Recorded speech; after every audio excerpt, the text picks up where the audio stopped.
ಮೊದಲ ಸಿನಿಮಾ. ಮೊದಲನೇದಾಗಿ ಎಲ್ಲರಿಗೂ ನಮಸ್ಕಾರ.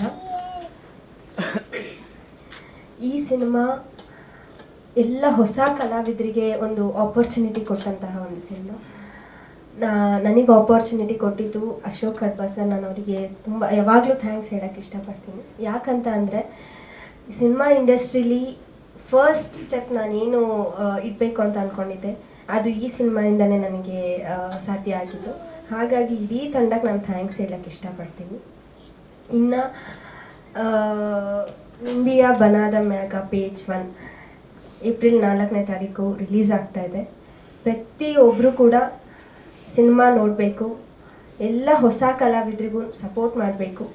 ಷಣ್ಮುಖ್ ಸರ್ ಹೇಳ್ದಾಗೇ ಎಲ್ಲರಿಗೂ ಒಂದು ಲರ್ನಿಂಗ್ ಪ್ರೋಸೆಸ್ ಆಗಿತ್ತು. ನನಗೂ ಕೂಡ ಲರ್ನಿಂಗ್ ಪ್ರೋಸೆಸ್ ಆಗಿತ್ತು. ತುಂಬ ಎಲ್ಲ ಕಲ್ತ್ವಿ ನಾವು. ಪ್ರತಿ ದಿನಾನೂ ಪ್ರತಿಯೊಬ್ಬರು ನಮ್ಮ ಸಿನಿಮಾದಲ್ಲಿ ತುಂಬ ಜನ ಎಕ್ಸ್ಪೀರಿಯನ್ಸ್ಡ್ ಆರ್ಟಿಸ್ಟ್ ಇದ್ದಾರೆ. ಎಲ್ಲರ ಜೊತೆಯಿಂದನೂ ನಾನು ಪ್ರತಿದಿನ ಅವ್ರ ಜೊತೆ ಕಾಲ ಕಳೀತಾ ಪ್ರತಿಯೊಂದನ್ನು ನಾನು ಕಲ್ತ್ಕೊಂಡು ಬಂದಿದ್ದೀನಿ. ಸೊ ಹಾಗಾಗಿ ಒಂದು ಚಾಲೆಂಜಿಂಗ್ ಅಂತ ಅಂತೂ ಅನಿಸ್ಲಿಲ್ಲ. ಯಾಕಂತಂದರೆ ಇದು ತುಂಬ ಕಷ್ಟ ಇದೆ, ಈ ಸೀನ್ಸ್ ಹೀಗಿದೆ ಅಂತ ನಮಗೇನು ಅನಿಸ್ತಾನೆ ಇರಲಿಲ್ಲ. ಯಾಕಂದರೆ ಅಶೋಕ್ ಕಡ್ಬ ಸರ್ ತುಂಬ ಹೆಲ್ಪ್ ಮಾಡ್ತಿದ್ರು. ಇಲ್ಲಮ್ಮ ಮಾಡ್ತೀರಾ, ಆಗತ್ತೆ ಏನು ಅಷ್ಟೇನು ಇರೋದಿಲ್ಲ, ಆಗತ್ತೆ ಅಂತ ಪ್ರತಿಯೊಬ್ಬರಿಗೂ ಸಪೋರ್ಟ್ ಮಾಡ್ಕೊಂಡು ಬಂದಿದ್ರು. ಸೊ ಹಾಗಾಗಿ ನಮ್ಗೆ ಯಾವತ್ತೂ ಸಿನಿಮಾದಲ್ಲಿ ನಮ್ಗೆ ಆ್ಯಕ್ಟ್ ಮಾಡೋದಕ್ಕೆ ಕಷ್ಟ ಅಂತ ನಮ್ಗೆ ಅಂತ ಅನಿಸ್ಲೇ ಇಲ್ಲ. ಹಾಗಾಗಿ ಇಷ್ಟು ಹೇಳೋಕ್ಕೆ ಇಷ್ಟಪಡ್ತೀನಿ.